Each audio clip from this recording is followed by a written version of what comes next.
Olá, meus amores! Tudo bem com vocês? A ProRegiane espera sinceramente que sim, que vocês estejam muito bem, em casa, se cuidando e estudando também, viu, turminha? Hoje nós vamos começar a nossa aulinha com uma mensagem. E ela diz o seguinte: estude com dedicação e nada no mundo poderá te afastar dos seus sonhos. Se você tiver dedicação, disciplina, aquilo que a Pro sempre diz para vocês, o que vocês quiserem, vocês vão sim conquistar, tá bom? Então a disciplina e o estudo levam vocês aí muito além. Então, vamos lá. Hoje nós vamos fazer a correção aqui das atividades dos capítulos 9 e 10. Então, como eu falei para vocês, essa reta final aqui nós vamos fazer as correções aí de uma forma, conjunta, para poder facilitar o andamento. Então, como vocês sabem, a aula de correção ela é sempre mais extensa. Se organizem para fazer a correção, porque é muito importante, da melhor forma possível, tá certo? Então, antes de tudo, vamos agradecer, por a gente ter essa oportunidade e fazer da melhor forma. Vamos lá, começando. Aqui, turminha, nós vamos ter o capítulo 9, e ele fala o seguinte: o processo de colonização espanhola, meus amores. Então, nós vamos fazer a correção desse capítulo que falava aí sobre esse processo de colonização, da América aí espanhola.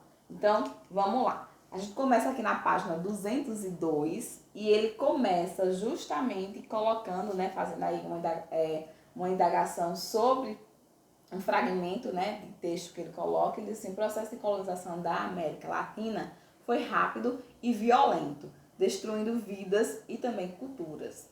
Nesse sentido, responda: como se deu o processo de colonização? Tá certo? Então, a colonização espanhola na América Latina, como a gente já falou, inclusive na introdução, ela se dá de forma violenta, intensa, e aí realmente levando tudo, destruindo tudo que estava pela frente. Principalmente nessa parte espanhola, porque se achou os metais aí de início, então o processo ele foi bem mais violento. Então a cultura ameríndia, foi destruída de forma rápida. Os espanhóis estabeleceram aí, e a implantação de núcleos de povoamento em números aí de 5, seguindo aí de acordo, dividindo aí de acordo com o Tratado de Tordesilhas, tá certo? Que foi estabelecido aí em 1494. Aqui a gente já faz nessa introdução sobre esse processo de colonização, tá bom, meus amores? Aí a B ele fala assim: o que foram aí os núcleos de povoamento? Cite quais foram. Então, os núcleos de povoamento foram aí um modelo que os espanhóis utilizaram para poder dominar essas terras.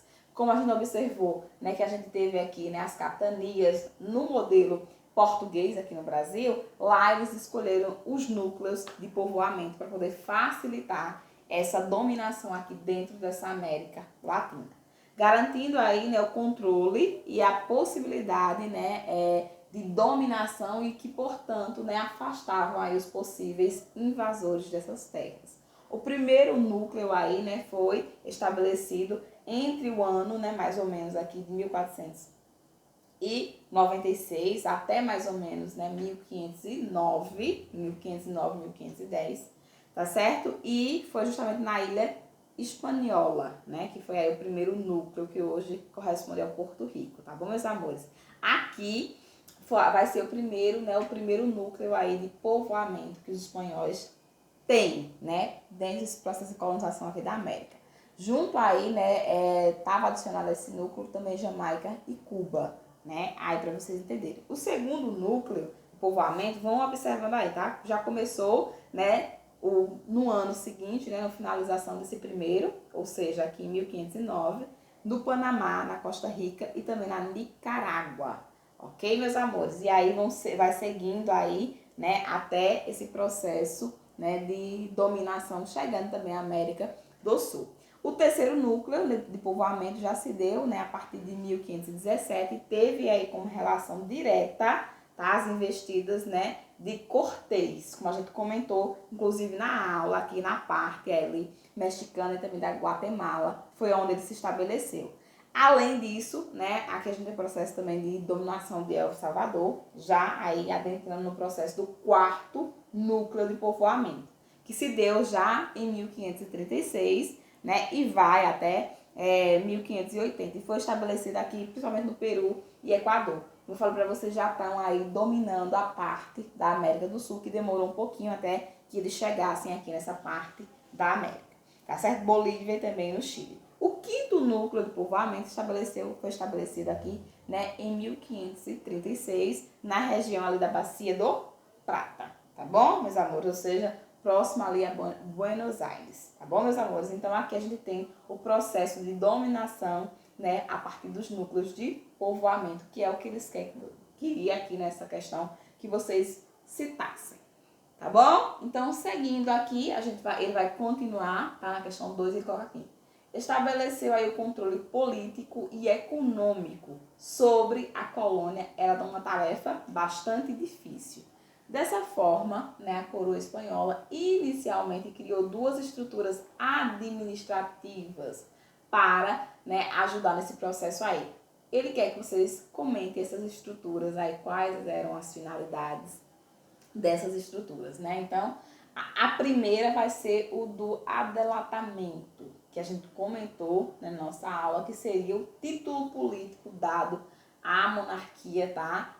Espanhola colonizadora, né? Que veio para esse processo de colonização, né? Que foi estabelecida aqui, né? E que ajudou a estabelecer aqueles núcleos que a gente comentou na questão anterior. Obrigatoriamente, né? Assinava aí um contrato que tinha essa missão de tanto catequizar aí os índios, né, dominar, né, ensinar o cristianismo e tudo mais, como também, né, de dominar essas minas que eram encontradas. Então, esse primeiro aqui foi a primeira estrutura administrativa que eles colocaram aqui, implementaram. A outra foi a Casa de Contratação, que vocês vão lembrar, né, que ela foi criada já em 1503, né, e ela tinha aí uma espécie de empresa, como eu falei para vocês, né, que tinha a obrigação aí de administrar e fiscalizar as relações aqui comerciais também de produção dentro dessas colônias aí espanholas. Então, esses dois processos aqui, tá, meus amores, foram aí as estruturas essenciais, né, nesse processo de dominação. Seguindo, a gente vai já para a questão, para a página, né, 208, trabalhando aí a primeira questão. Nessa página aqui, eu vou pedir vocês refletir, né, e discorrer sobre as consequências imediatas para a coroa espanhola no processo de invasão dos espanhóis ao continente americano. Ou seja, o que foi que surgiu aí, o que foi de bom para eles nesse processo de tomada.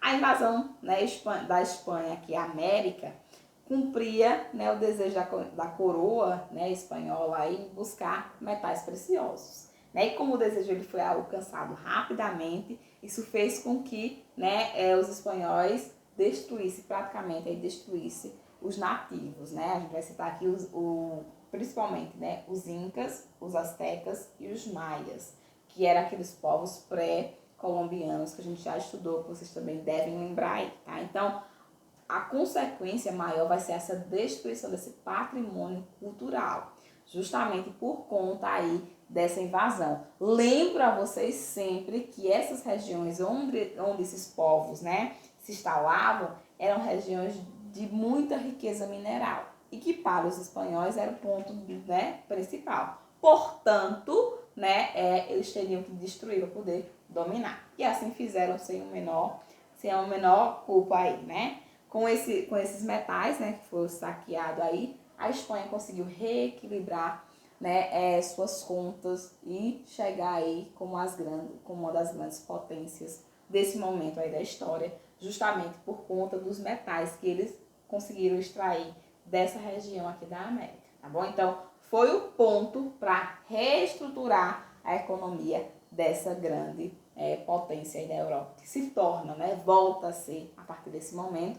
Lembrando que eles estavam em um processo, né, bem conturbado aí, a questão econômica, justamente por processos aí internos. Seguindo aqui, meus amores, na questão 2, irá pedir vocês analisar as estruturas abaixo. Que estruturas são essas? Né? As audiências, né, e o Conselho aqui das Índias. Então, são as duas estruturas que ele queria, né, que ele quer que vocês façam aí um comentário nessa questão de número 2. vão observando que, como tinha os comentários sobre cada uma dessas estruturas, vocês vão observar o que vocês não colocaram para poder adicionar. Caso tenha colocado algumas informações que não condizem, vocês vão apagar, né, e vão fazer essa correção aí.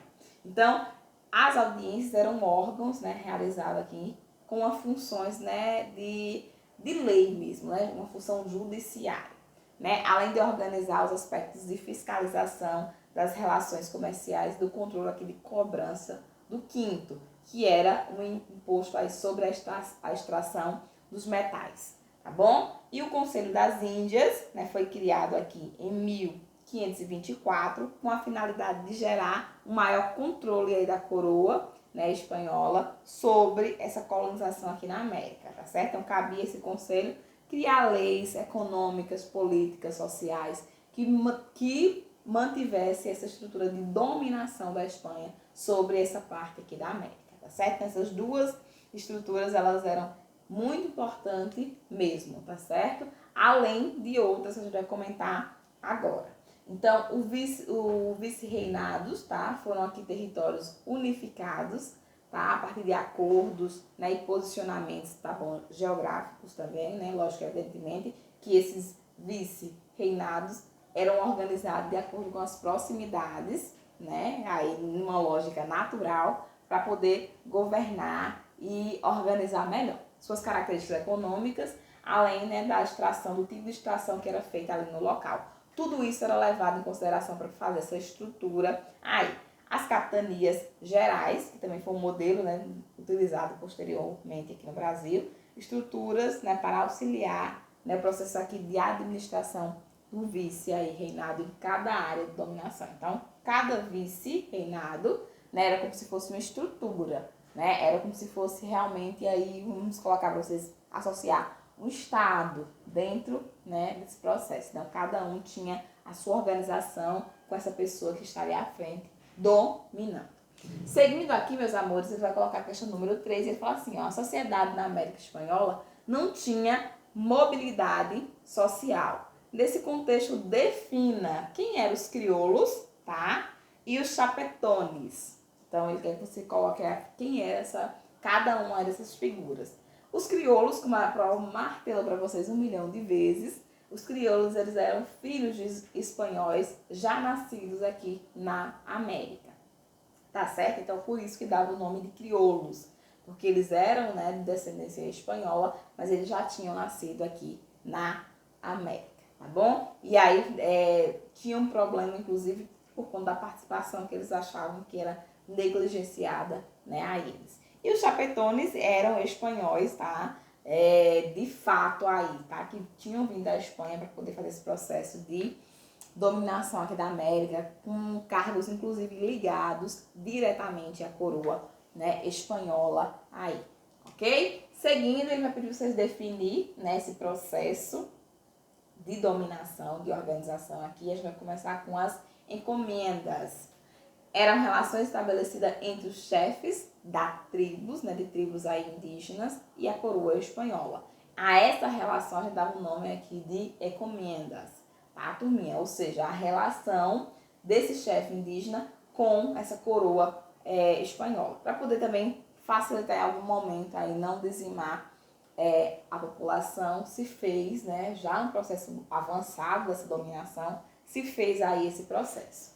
A hacienda era um sistema de produção econômico, consistia aí em uma grande propriedade privada, de monocultura, exportadoras de produtos, principalmente tropicais. Então, a essa, né, monocultura de produtos tropicais, turminha, dava-se o nome, né, de hacienda, né? Então, observem aí como se formava, a partir do momento que eles dominavam mais território, essa estrutura aí. Seguindo, né, aqui nesse processo, ele vai colocar os repartimentos, né, que eram sistemas de trabalho, também conhecidos como mita, né, que visavam aí, principalmente, dar mais rapidez e agilidades aí o processo dessas relações, né, na produção aí. Tanto dos produtos tropicais, que a gente já falou anteriormente, quanto também no processo aí, né, de extração aí desse ouro. Consistia em relações forçadas e obrigatórias, principalmente nas minas. E a gente vai aqui para o capítulo 10 agora, que fala da escravidão, resistência e também da diáspora africana. Tá bom, meus amores? Nesse capítulo 10, a gente vai começar as correções na página 219. Quais semelhanças e diferenças entre a escravidão no mundo clássico e no mundo moderno? Então, lembra que ele começa a falar nesse processo como é que vai se avançar no decorrer dos períodos históricos desse processo de escravidão. E ele fala assim, ó, em ambos os modelos tinham o uso do trabalho escravo como base do sistema de produção. Então, o sistema de produção era baseado na escravidão. O que a gente pode perceber? E percebiam, quando aí, né, observavam essas pessoas como mercadorias, que poderiam ser trocadas, vendidas aí. Com diferenças, podemos apontar aqui a origem. Na antiguidade, não havia aí a questão da preferência ou predominância de uma etnia escravizada. Então, no processo da antiguidade, a escravidão elas eram feitas por guerras. Então, quando se dominava um povo, você escravizava ele, independente da etnia. Já no período moderno, não. A escravidão ela se tornou aí por uma questão étnica, ou seja, por conta da cor, eles colocavam essa pessoa como inferior, então, portanto, deveria ser escravizada. Então, essa vai ser a grande diferença no processo aí de escravidão nesses períodos aí da história. Então, a gente precisa observar muito bem isso daí, ok? Então, vai ser aí a principal diferença. Outra diferença está na justificativa para o mundo antigo. Então, as pessoas que eram derrotadas em guerras, como eu falei, mereciam ser, né, escravizadas. Já na Idade Moderna, a justificativa era a questão racial. Por quê? Por ser negro, merece ser escravizado. Então, tem que observar o discurso. Já na segunda, ele fala assim, o processo de expansão do islamismo no continente africano teve um papel fundamental aí na diáspora de africanos.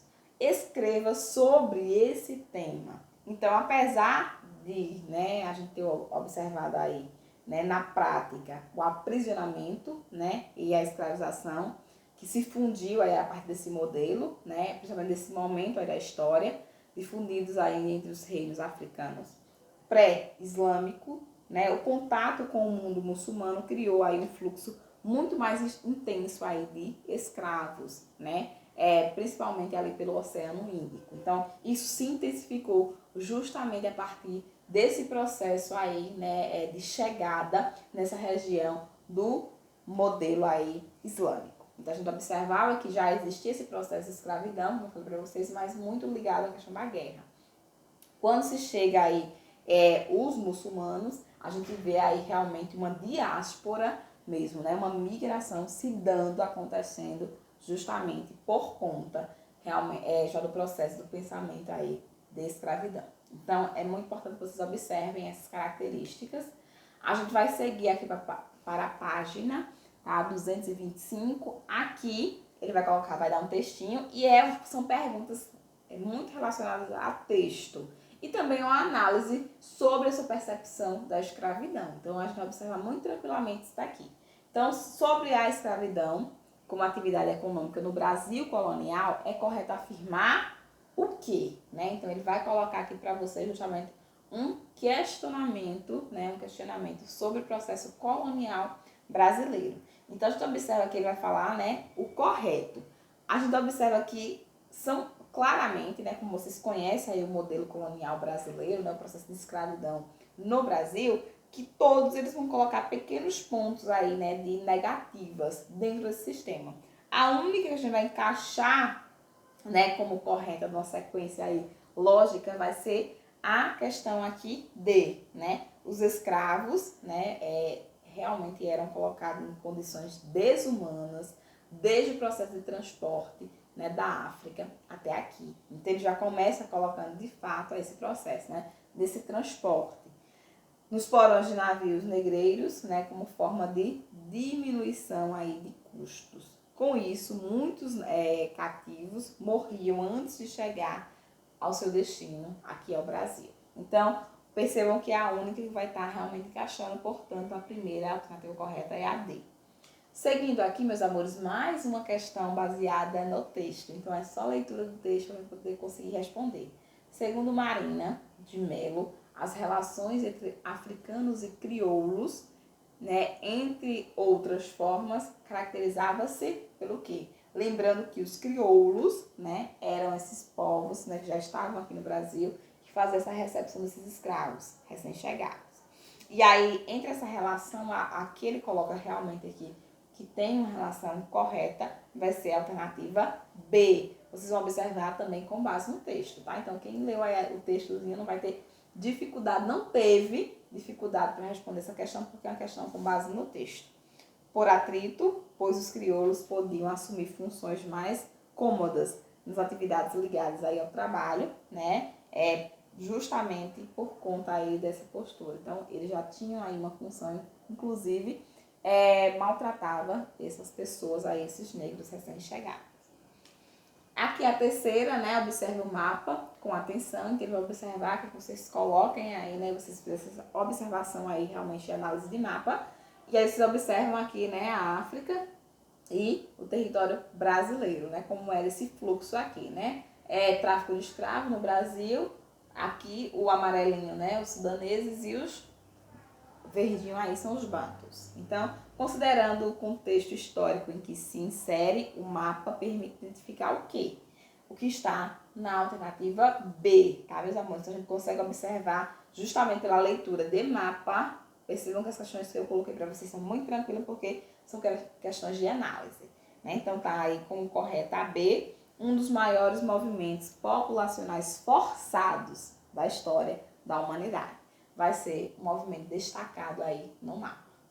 Tranquilo? Tranquilo demais aí, né? Então, quarta questão. Nessa quarta questão, ele vai querer também a alternativa correta sobre esse processo histórico aqui, né, no Brasil. E a alternativa correta nessa questão número 4, falando sobre esse contexto, né, tanto da escravidão negra quanto indígena no nosso território, vai ser justamente a D, né? A morte dos povos indígenas em razão aí dos ataques dos brancos e também das doenças trazidas por eles, além da proteção aí da igreja, né, que condenava a escravidão desses povos. Fizeram justamente com que a alternativa fosse aí o trabalho africano, aquilo que a Pro sempre narrou para vocês aí, não só nesse capítulo, mas em outros também, tá certo? Então a D não tem nem do que ter dúvida, eu tenho certeza que vocês não erraram nenhuma dessas questões.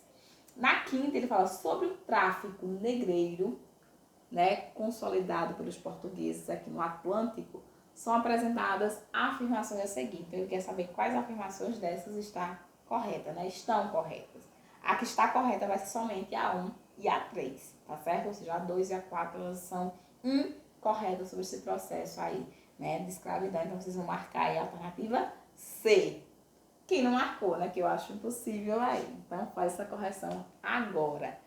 Na sexta, ele fala assim, leia com atenção as afirmações a seguir. Também é para vocês escolher, né, depois de fazer essa leitura, quais são as que estão corretas. Somente a 2 e a 3 são, né, pontos aí corretos sobre esse processo de escravidão no Brasil. Tá, meus amores? Então, são questões muito simples, ou seja, também a alternativa C. Tranquilo? Correção feita, né? Aí não doeu. Então, espero sinceramente que vocês aproveitem, inclusive porque tem algumas explicações aí, tá certo? Então, fiquem com Deus e até o nosso próximo encontro.